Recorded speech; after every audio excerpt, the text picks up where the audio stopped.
This is Jeffrey Tucker. We're continuing our series on Economics 1 Lesson, the new edition from the Mises Institute. And I'm very excited to introduce George Reisman, who's joined us to discuss unions and wages. Dr. Reisman. Well, very glad to be here, Jeff. Thank you for having me. So we first tackled the issue of minimum wage laws, the almost universal confusion even after all these years. What does Hazlitt say about minimum wage? Well, his basic point is that minimum wage laws or any legislation that raises wage rates above the free market level causes unemployment. And both of his discussions, I think, are excellent. And I don't know of any better book as an introduction to economics. And I've taught from it for many years in the past, always with very good results. I see. Uh-huh. And if you put his chapters on minimum wage and unions together, one of his main points is that unions cannot raise wage rates for all workers taken together.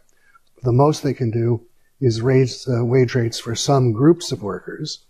They cause unemployment in those particular fields. For example, if a carpenters union raises the wage rates of carpenters, there'll be fewer carpenters employed. The unemployed carpenters will then have to seek employment somewhere else. That enlarges the supply of labor elsewhere. And in order for them to be absorbed, wage rates in the new lines where they enter have to go down. So the unions make a gain for the carpenters who keep their jobs, but impose a loss on workers elsewhere in the economy. And then if we have unions throughout the economic system, the unions in the higher areas of skill force certain workers out into lower lines. That either depresses the wage rates in the lower lines, or if they have unions, the more skilled, better qualified workers cause less skilled workers to be unemployed. They then go down a rung lower, and then it concentrates at the bottom where you have the minimum wage laws, and then you simply end up with permanent unemployment. Now, you know, many people who advocate repealing the minimum wage laws don't realize they hear the opposition, well, the wage rates will be horrendously low to absorb the unemployed. The unemployed could be absorbed on much better terms if the repeal of minimum wages was coupled with the repeal of pro-union legislation, mm-hmm. because then more people would be employed higher up the ladder. That would take the pressure off at the bottom. Now, back in 1946, unions were far more prevalent than they are today. Right. And I did a review of an edition of Economics in One Lesson that came out, I think, in 1981. And I reread the book at that time. And one of the things I noticed was that here and there'd be some statement by Hazlitt. Unions, on the whole, are pretty bad and destructive, except, of course, when workers are being underpaid or whatever. And I made the point that these statements seemed totally out of place. And I got a letter from Hazlitt who acknowledged that they didn't really make sense, but he had to put them in here and there just in order to have the book published when it appeared. Yeah. It was a different world, really. Yeah. Almost, how much of the economy was, how much of the labor force was unionized in 1946? It was 40%? Possibly much higher than today. And something had to happen, didn't it? I mean, it was on the verge of collapse. Yeah, well... Or stagnation, extreme stagnation. Well, they were certainly a growing problem. I guess the Taft-Hartley Act set them back somewhat. But the natural effect of unions, especially if the industries in which they predominate are subject to foreign competition or non-union competition, the union's effect is to destroy those industries. So a major reason that the United States has lost so much of its manufacturing is the power of unions in such fields as automobiles, steel. You know, people complain, or used to complain more, about Monday morning cars because the workers would come in hungover from the weekend. I've never heard that phrase. That's funny. Yeah. And that's a simple issue to solve. You know, you tell them either you come in fit for work on Monday or don't bother to come in at all. Right. And so they could have improved the quality. But they couldn't do that because such action would provoke a major strike. So the American automobile industry lost greatly in competition because of the poor quality of the cars produced by union workers, their work rules that lower productivity, plus their wage demands, the pensions. I would say they're responsible in large measure for the destruction of our automobile industry, our steel industry, and other major industries. I know here in Alabama we're benefiting from this in some way. We keep getting auto plants moving down, small engines. So long as they remain non-union. Yeah, and they move here because we don't have these we have open shop rules, and so the same thing has happened on an international level. The capital chases places that have relatively less restricted. Yeah, it places our industries at a great handicap. Yes, right. Now, what would you say to those? Well, let me ask it this way: are there any conditions under which minimum wage laws or laws favoring union organizations actually help workers? I can't imagine any. Okay. I mean, they should be free to organize any voluntary association they want, but they should not have any right to prevent other people able and willing to do their jobs at a lower wage. Well, this is a great confusion about this whole question of whether or not unions are voluntary or not. If you had a free market in labor, would we see anything like modern unions anywhere, to your mind? I don't think we'd see unions organized for strikes and things of that kind. You might see fraternal associations, maybe people who work in the same plant. Maybe they want to have a softball team or something, or a burial fund, or God knows what. But I don't think you would see anything where they're organizing strikes and stoppages. Right. Because it would not be possible for any one group of workers to get significantly higher wages than other workers able to do their jobs. Right. So the guild is just not likely to succeed over the long term, especially not in the modern age. Exactly, not under economic freedom. Right. Now, what about the next chapter? Hayek talks about this idea of enough to. The title is "Enough to Buy Back the Product." And right. Quotations. What does he mean by that? Okay. Well, it's a popular argument of the unions, widely accepted, that the source of demand for the products is from the payment of wages. Now, it's certainly true that the workers' expenditure of their wages is a huge source of demand for products. But it cannot account for business profits, and you can't improve business profits by raising wages. And it's really a simple issue. On the one side, imagine that whatever wages are paid will be spent to buy consumers' goods, so they count as sales revenues. But on the other side, they count equivalently as costs. Now, if we add to the wages paid and the sales revenues, we're adding equals to whatever inequality we might have had. It doesn't increase the inequality. It doesn't add to profits. Now, as a matter of fact, suppose we started out, we had total spending to buy consumers' goods of 400 units of money. Each unit can be however many hundreds of billions of dollars or whatever. And 300 units of money spent to pay wages.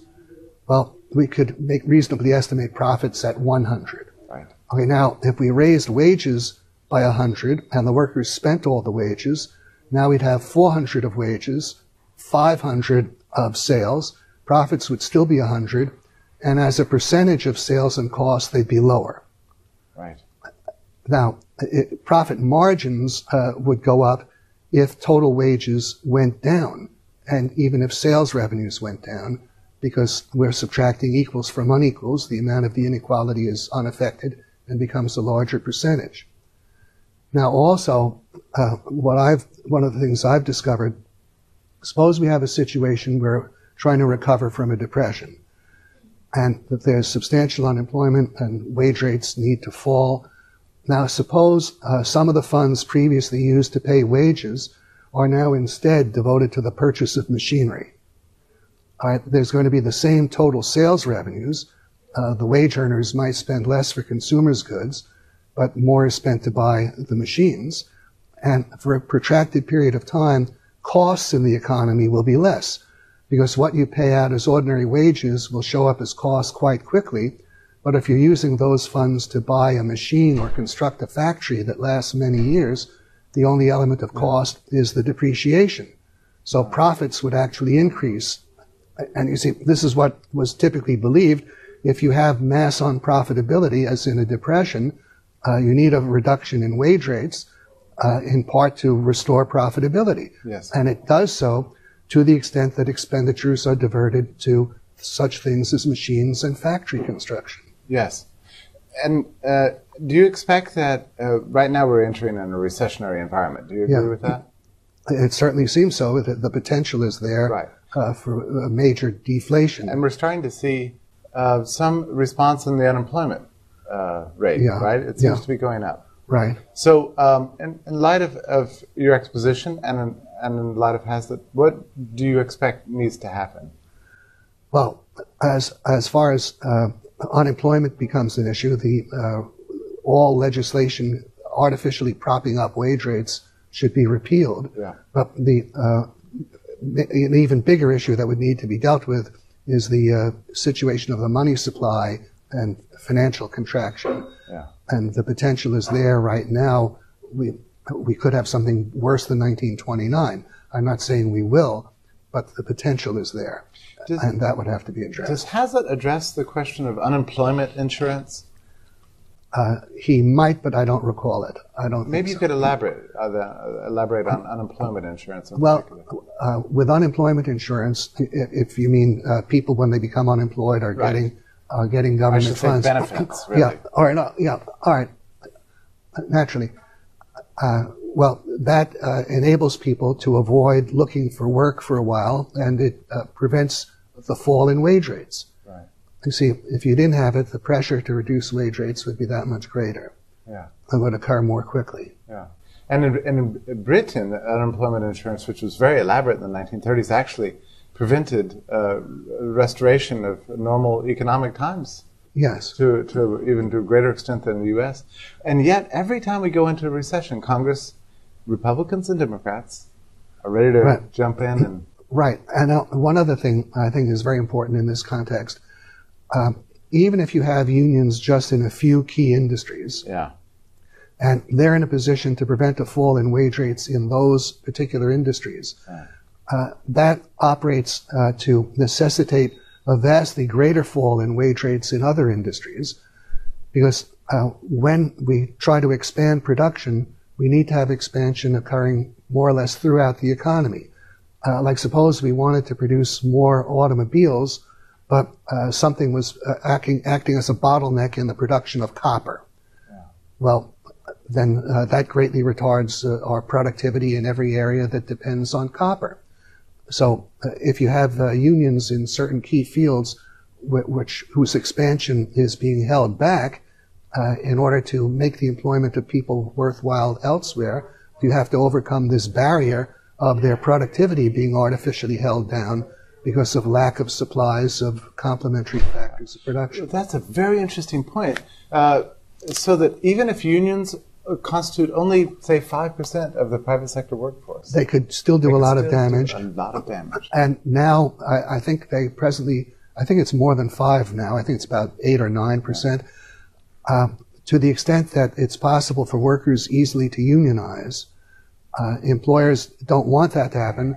So many non-union employers routinely match the union scales to avoid giving the workers a reason to unionize, which means that the union wage demands are much wider, have a much wider influence than just in the unionized fields. That would be an example of an unseen cost, I suppose. Yeah. So they do, in fact, serve to raise wage rates very, very broadly, far beyond indicated by the percentage of their membership. Now, in the public sector, unions are far more prevalent. Why is that?